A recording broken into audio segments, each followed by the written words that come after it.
let's talk about USC Notre Dame. You're fired up about this. Bothers me too, but let me hear, why does it bother you so much that this might die? This rivalry might die? Well, it bothers me just because it's like a prerequisite for playing at USC or playing at Notre Dame. It's been going on for 100 years. The only thing the rivalry has stopped for is World War II and the pandemic. And other than that, we've played it. Our histories are all wrapped up in each other. And it's a rivalry and a game that marks the reach of college football. I mean, in a time where we play games in Dublin and, Australia and London. I mean, this was the original reach. This was a game that was played with train travel, intercontinental kind of deal, or cross-continental deal for USC and Notre Dame. And it's part of our identity as old players that if you're a USC player, it's likely you played at Notre Dame 2 times. And if you're a Notre Dame player, it's likely you've been took the field at the Coliseum a couple times. And we never forget that. It's bred in our bones. It's part of the DNA. Now, people can say, well, the backyard brawl went away. The Holy War went away for a couple of years. Yeah, this is different to me. This is truly a sacred cow or a holy grail of the sport. And if we're not going to play Notre Dame, why don't we just change our uniforms to the Sacramento Surge of the World League back in the day? Make them translucent, because it's not USC football anymore. That's my feeling about it. And I know that they didn't used to play in the Big Ten, but that doesn't mean anything to me either. I don't care. Just because you play at Nebraska doesn't mean you can play at Notre Dame. What the hell is that? I mean, in 2005, the year that Pete Carroll's team ended up losing to Texas in that BCS championship game, their non-conference was Nebraska, Arkansas, who had Peyton Hillis and Darren McFadden and Felix Jones. And they didn't miss a beat. They played everybody, and that's the bar at USC. So to me, the fact that any head coach or athletic director or anybody would have a say in ending the Notre Dame rivalry or changing it to something unrecognizable that's at Allegiant Stadium in Las Vegas is really bad and unexcusable. And I understand the modern arguments, but this one's not okay.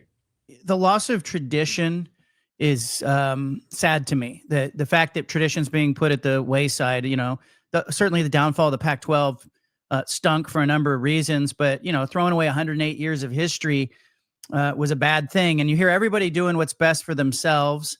Everybody's focused on that. Do you think USC's mindset has more to do with the times, or is it the people involved? Like, if Lincoln Riley's not the coach, if it's somebody different, would they put up more of a stand here saying, yeah, we want to play this game? Yeah, Lincoln Riley is really kind of the first person I've heard to say anything like this. And I think this all started with him. And now the USC administration feels like they need to get something out of the negotiations just so they save face. And then there never should have been negotiations. This is just what we do. Odd years, you play there in October. Even years, you play out here. There are historical reasons it's happened.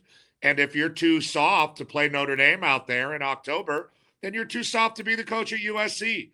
You're too soft to play in the Big Ten, and it shouldn't be happening. But this started with Lincoln Riley, who has not been an overwhelming success at USC. They haven't proven their ability to beat Maryland or Minnesota, let alone the Ohio States of the world. I know they just had a big win over Michigan, but why should Lincoln Riley, who is a blip in USC history, get to alter what is such a sacred thing to so many of us? I think it's a terrible thing, but yeah, I think it really does have to do with personnel. And now USC finds themselves in a negotiation where if they don't get something, they feel like they're going to look weak or something like that. I mean, to a certain degree, I understand what happened with the Pac-12, mostly because of reporting that you did and John Wilner did for a decade plus about how poorly it was being run and how we became paupers when everybody else was becoming billionaires. And USC and UCLA and Oregon and Washington eventually went on to protect their self-interest and join the bigger conference and align with Fox. But just because you're playing in a different conference, that was what was so special about the Notre Dame game. The fact that it had nothing to do with conferences. It has something to do with the lore and the reach of college football. And I'm just very bothered by it. But your question is yes, it's a personnel thing. And I think it starts with Lincoln Riley, who has no West Coast roots. He's a guy from Muleshoe, Texas, who's an air raid coach deep down, an offensive coordinator at heart. And I understand why he doesn't want to play the game. He just tried to throw a double pass in the pouring rain in the fourth quarter of this game.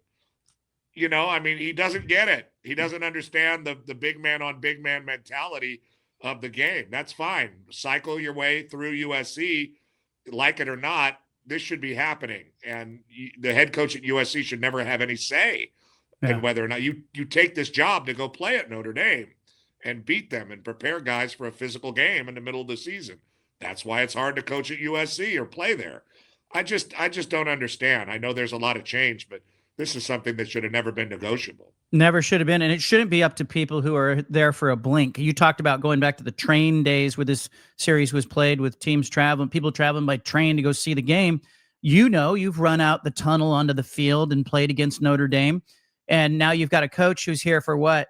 If he fulfills the contract, 10 years, and he's going to make a decision that is going to impact, you know, the next century of this rivalry, because, you know, once they stop it, Petros, once they stop playing it, they're not bringing it back.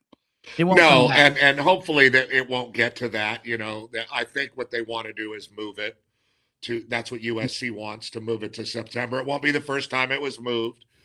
Back in the train days, USC did go all the way out in November, and it was a November thing. And the wives of Knute Rockne and Howard Jones wanted to see the leaves. Howard Jones's wife wanted to see the leaves change. And they said, well, that's fine. They're still changing in October. So we'll move it up so the travel on the train, you know, is not as bad. So they did move it a little bit way back then when they were still taking trains. So it's been moved before. Moving into September, okay. I mean, as long as it's in South Bend and it's in the Coliseum, you know, it doesn't need to be at the Peach Bowl or some stupid place like that.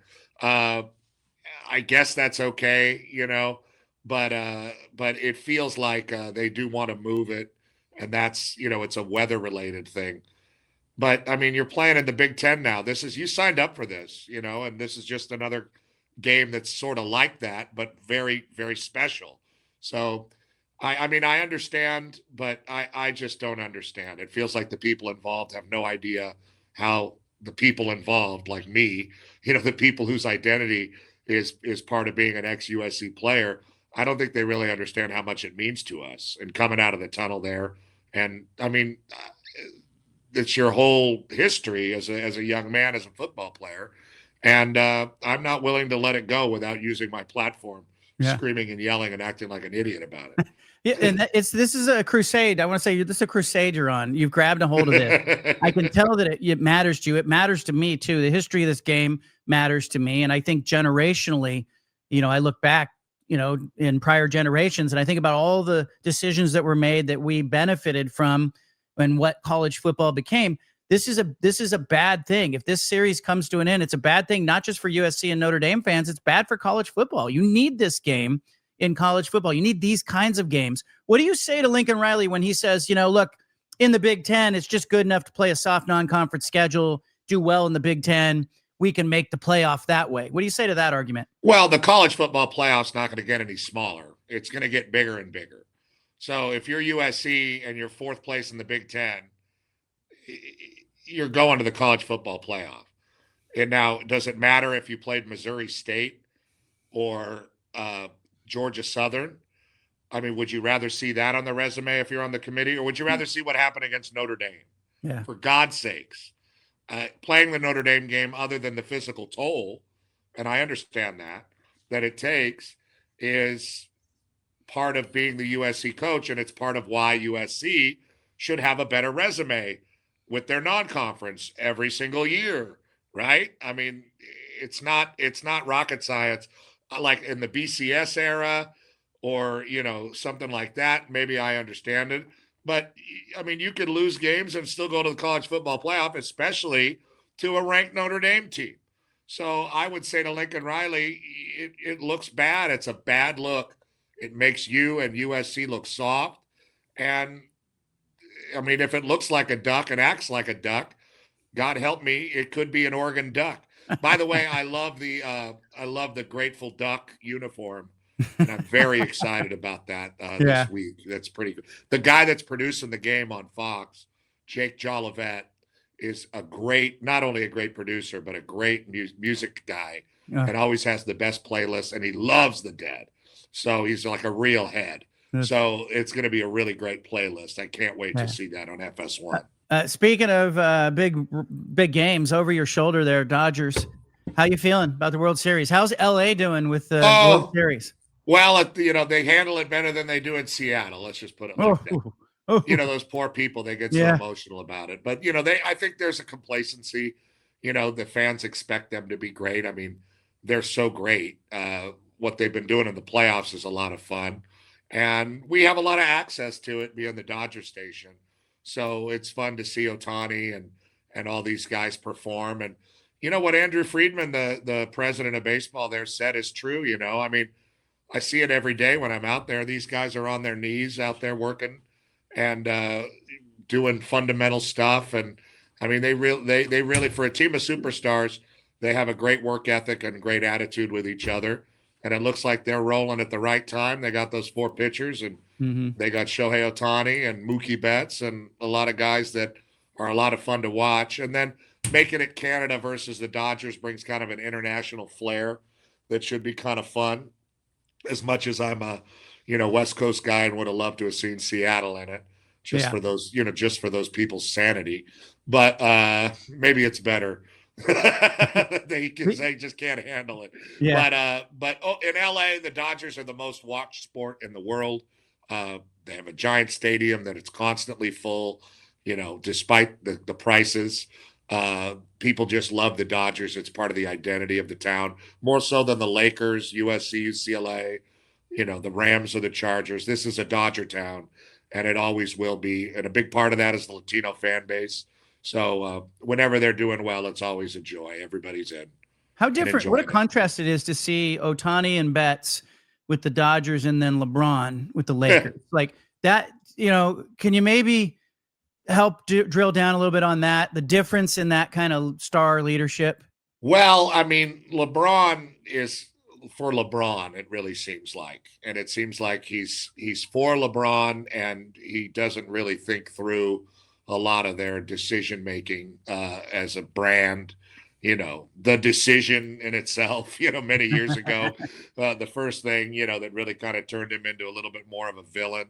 And then, all this other stuff and the weird tweets and just all the self-promotional stuff. And I mean, I thought Kobe was a polarizing player.